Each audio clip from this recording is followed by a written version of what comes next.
ആയത്തുള്ള Ali Khamenei ഏതാണ്ട് 36 വർഷക്കാലം ഇറാനെ ഒരു ഇരുമ്പ് മുഷ്ടിയിൽ ഒതുക്കിയ നേതാവ്. അപ്പോൾ അദ്ദേഹത്തിന്റെ അധികാരത്തിലേക്കുള്ള യാത്ര, പിന്നെ ഒരു യുഗത്തിനു തന്നെ തിരശ്ശീലയിട്ട ആ നാടകീയമായ അന്ത്യം, ഇതാണ് നമ്മളിന്ന് വിശദമായി നോക്കാൻ പോകുന്നത്. ഈ ഒരു തീയതി ഓർത്തുവെച്ചോളൂ, ഫെബ്രുവരി 28, 2026. ഇറാന്റെ ചരിത്രം തന്നെ മാറിമറിഞ്ഞൊരു ദിവസമാണിത്. നമ്മൾ പറയാൻ പോകുന്ന ഈ കഥയുടെ ക്ലൈമാക്സ് അത് ഇവിടെയാണ്. അപ്പോൾ എങ്ങനെയാണ് കാര്യങ്ങൾ ഇങ്ങനെയൊരു അന്ത്യത്തിലേക്കെത്തിയത്? ശരിക്കും ഇറാനിൽ അലയടിച്ചുകൊണ്ടിരുന്ന പ്രതിഷേധങ്ങളെ സർക്കാർ വളരെ ക്രൂരമായി അടിച്ചമർത്തുകയായിരുന്നു. ഇതോടെ സംഘർഷം വല്ലാതെ മൂർച്ഛിച്ചു. ആ ഒരു തീപ്പൊരി ആളിക്കത്തിച്ച സംഭവമായിരുന്നു 2026 ഫെബ്രുവരി 28-ലെ US-ഇസ്രയേൽ സംയുക്ത വ്യോമാക്രമണം. ലക്ഷ്യം കൃത്യമായിരുന്നു: ടെഹ്റാനിലെ ഖമേനിയുടെ വസതി. ആ ഒരൊറ്റ ആക്രമണത്തിൽ ഖമേനി മാത്രമല്ല, അദ്ദേഹത്തിന്റെ അടുത്ത ബന്ധുക്കളും ഏകദേശം 40ഓളം ഉന്നത ഉദ്യോഗസ്ഥരും കൊല്ലപ്പെട്ടു. ഇതിനെ തുടർന്ന് ഇറാൻ 40 ദിവസത്തെ ദുഃഖാചരണം പ്രഖ്യാപിച്ചു.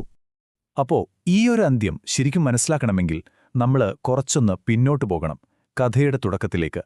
ആരായിരുന്നു ഈ മനുഷ്യൻ? എങ്ങനെയാണ് ഒരു സാധാരണ പ്രവർത്തകൻ ഇറാന്റെ പരമോന്നത നേതാവ് എന്ന പദവിയിലേക്ക് ഉയർന്നുവന്നത്? നമുക്ക് നോക്കാം.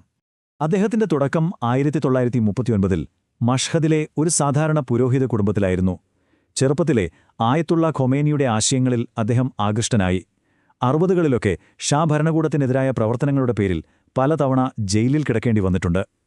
പിന്നീട് 1979-ലെ ഇസ്ലാമിക വിപ്ലവത്തിൽ ഒരു നിർണായക പങ്ക് തന്നെ വഹിച്ചു.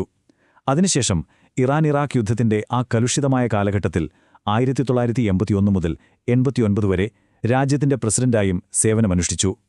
ഒടുവിൽ 1989-ൽ തന്റെ വഴികാട്ടിയായ ഖൊമേനിയുടെ മരണത്തോടെ ഖൊമേനി ഇറാന്റെ പുതിയ പരമോന്നത നേതാവായി. ഇനി അദ്ദേഹത്തിന്റെ അധികാരത്തിന്റെ ആഴം മനസ്സിലാക്കാൻ ആയത്തുള്ള എന്ന വാക്ക് എന്താണെന്ന് നമ്മൾ അറിയണം. അറബിയിൽ ഇതിന്റെ അർത്ഥം ദൈവത്തിന്റെ അടയാളം എന്നാണ്. ഇത് ഷിയ ഇസ്ലാമിലെ ഏറ്റവും ഉയർന്ന ഒരു മതപദവിയാണ്. പക്ഷേ ഇറാനിൽ കാര്യങ്ങൾ കുറച്ചുകൂടി വ്യത്യസ്തമാണ്. അവിടെ ഇതൊരു മതപദവി മാത്രമല്ല, അതിവിശാലമായ രാഷ്ട്രീയ അധികാരത്തിന്റെ ഉറവിടം കൂടിയാണ്. പക്ഷേ ഖമേനിയുടെ ഈ സ്ഥാനാരോഹണം അത്ര എളുപ്പമായിരുന്നില്ല. ഒരുപാട് വിവാദങ്ങളുണ്ടായി. എന്തായിരുന്നു കാരണമെന്നല്ലേ? 1989-ൽ പരമോന്നത നേതാവാകുമ്പോൾ ആ സ്ഥാനത്തിന് നിയമപരമായി വേണ്ട ഒരു ഉയർന്ന പുരോഹിത പദവി അദ്ദേഹത്തിനില്ലായിരുന്നു. അപ്പോൾ ഇത് മറികടക്കാൻ ഒരൊറ്റ വഴിയേ മുന്നിലുണ്ടായിരുന്നുള്ളൂ: ഭരണഘടന തന്നെ ഭേദഗതി ചെയ്യുക. ഒന്ന് ആലോചിച്ചു നോക്കൂ, അദ്ദേഹത്തിനു വേണ്ടി മാത്രം നിയമം മാറ്റിയെഴുതിയ ആ ഒരു നിമിഷം. അത് ഇറാന്റെ ഭാവിയെ തന്നെ മാറ്റിമറിച്ചൊരു നീക്കമായിരുന്നു. അങ്ങനെ അധികാരത്തിൽ വന്ന ശേഷം ഖമേനി തന്റെ സ്ഥാനം എങ്ങനെയാണ് ഈ 3.5 പതിറ്റാണ്ടിലേറെക്കാലം നിലനിർത്തിയത്? അതിനദ്ദേഹം വളരെ കൃത്യമായ ചില തന്ത്രങ്ങൾ മെനഞ്ഞിരുന്നു. അധികാരം ഉറപ്പിക്കാനായി അദ്ദേഹം പ്രധാനമായും 4 കാര്യങ്ങളാണ് ചെയ്തത്. ഒന്നാമതായി ഇസ്ലാമിക് റെവല്യൂഷണറി ഗാർഡ് കോർപ്സ്, പിന്നെ നീതിന്യായ വ്യവസ്ഥ, ഇതുപോലുള്ള തന്ത്രപ്രധാനമായ എല്ലാ സ്ഥാപനങ്ങളുടെയും തലപ്പത്ത് തന്റെ വിശ്വസ്തരെ നിയമിച്ചു. രണ്ടാമതായി സർക്കാർ മാധ്യമങ്ങളും രഹസ്യാന്വേഷണ ഏജൻസികളുമെല്ലാം തന്റെ നേരിട്ടുള്ള നിയന്ത്രണത്തിലാക്കി. മൂന്നാമത്തെ കാര്യം, സിദാദ് പോലുള്ള ചില സ്ഥാപനങ്ങൾ വഴി ഗവൺമെന്റിന്റെ ബജറ്റിന് പുറത്ത് സ്വന്തമായൊരു സാമ്പത്തിക സാമ്രാജ്യം തന്നെ അദ്ദേഹം പടുത്തുയർത്തി. ഇനി നാലാമതായി, തിരഞ്ഞെടുപ്പിൽ ആരു മത്സരിക്കണം വേണ്ട എന്നൊക്കെ തീരുമാനിക്കുന്ന ഗാർഡിയൻ കൗൺസിലിനെ ഉപയോഗിച്ച് തനിക്ക് ഭീഷണിയാകുമെന്ന് തോന്നുന്ന എല്ലാ രാഷ്ട്രീയ എതിരാളികളെയും അയോഗ്യരാക്കി മാറ്റി. അതുകൊണ്ടുതന്നെ അദ്ദേഹത്തിന്റെ ഭരണത്തെക്കുറിച്ച് എപ്പോഴും 2 അഭിപ്രായങ്ങളുണ്ടാവാറുണ്ട്. എതിരാളികൾ പറയും അതൊരു സ്വേച്ഛാധിപത്യ ഭരണമായിരുന്നു എന്ന്. പക്ഷേ അദ്ദേഹത്തിന്റെ അനുയായികളെ സംബന്ധിച്ചിടത്തോളം അമേരിക്കയുടെയും ഇസ്രയേലിന്റെയും സമ്മർദ്ദങ്ങൾക്ക് മുന്നിൽ ഒരിക്കലും തലകുനിക്കാത്ത ഒരു ധീരനായ നേതാവായിരുന്നു അദ്ദേഹം. ഇനി ഖമേനിയുടെ ഭരണകാലത്തെ നിർവചിച്ച ഏറ്റവും വലിയ വിദേശനയ വെല്ലുവിളി ഏതാണെന്ന് ചോദിച്ചാൽ അത് ഇസ്രായേലുമായുള്ള സംഘർഷം തന്നെയായിരുന്നു. പതിറ്റാണ്ടുകൾ നീണ്ടുനിന്ന ഒരു തരം നിഴൽ യുദ്ധം. അപ്പോൾ എന്തായിരുന്നു ഇതിന്റെയൊക്കെ യഥാർത്ഥ കാരണങ്ങൾ? ഈ സംഘർഷത്തിന്റെ ഏറ്റവും അടിസ്ഥാനപരമായ കാരണം പ്രത്യയശാസ്ത്രപരമാണ്. 1979-ലെ വിപ്ലവത്തിന് ശേഷം ഇറാൻ ഇസ്രായേൽ എന്ന രാജ്യത്തിന്റെ നിലനിൽപ്പിനെ തന്നെ ചോദ്യം ചെയ്തു. ഹമാസ് പോലുള്ള പലസ്തീൻ ഗ്രൂപ്പുകൾക്ക് എല്ലാവിധ പിന്തുണയും നൽകി.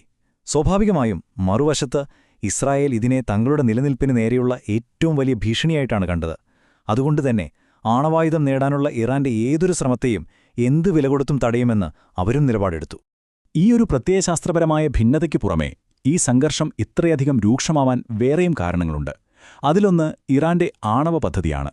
ഇത് സമാധാന ആവശ്യങ്ങൾ കാണുന്ന ഇറാൻ പറയുമ്പോഴും ആണവായുധം നിർമ്മിക്കാനാണ് ഈ ശ്രമമെന്ന് ഇസ്രായേൽ ഉറച്ചു വിശ്വസിക്കുന്നു. രണ്ടാമത്തേത് പ്രോക്സി വാർ അഥവാ പകരക്കാരുടെ യുദ്ധമാണ്. അതായത് ലെബനനിലെ ഹിസ്ബുള്ള, ഗാസയിലെ ഹമാസ് പോലുള്ള ഗ്രൂപ്പുകളെ ഉപയോഗിച്ച് ഇറാൻ ആ മേഖലയിൽ തങ്ങളുടെ സ്വാധീനം വർദ്ധിപ്പിക്കുന്നു. പിന്നെ മൂന്നാമതായി, ഈ നിഴൽയുദ്ധം പലപ്പോഴും നേരിട്ടുള്ള ആക്രമണങ്ങളിലേക്ക് മാറിയിട്ടുണ്ട്. അതിന്റെ ഏറ്റവും അവസാനത്തെയും വിനാശകരവുമായ ഉദാഹരണമായിരുന്നല്ലോ 2026-ൽ ഖമേനിയിലെ മരണത്തിൽ കലാശിച്ച ആ ആക്രമണം. അങ്ങനെ നമ്മൾ തുടങ്ങിയ അതേ പോയിന്റിലേക്ക് തന്നെ തിരിച്ചെത്തുകയാണ് 2026-ലേക്ക്. ഖമേനിയുടെ മരണശേഷം ഇറാനും അതുപോലെ പശ്ചിമേഷ്യൻ മേഖല മൊത്തത്തിലും ഒരു പുതിയ യാഥാർത്ഥ്യത്തെയാണിപ്പോൾ നേരിടുന്നത്. 36 വർഷം. ഒന്ന് ആലോചിച്ചു നോക്കൂ. ഒരു മുഴുവൻ തലമുറ ഒരു നേതാവിന്റെ മാത്രം ഭരണത്തിന് കീഴിലാണ് ജീവിച്ചത്. ഇറാന്റെ രാഷ്ട്രീയത്തിലും സമൂഹത്തിലും അത്രയേറെ ആഴത്തിൽ വേരുകളാഴ്ത്തിയ ഒരു ഭരണത്തിനാണ് ഇപ്പോൾ തിരശ്ശീല വീണിരിക്കുന്നത്.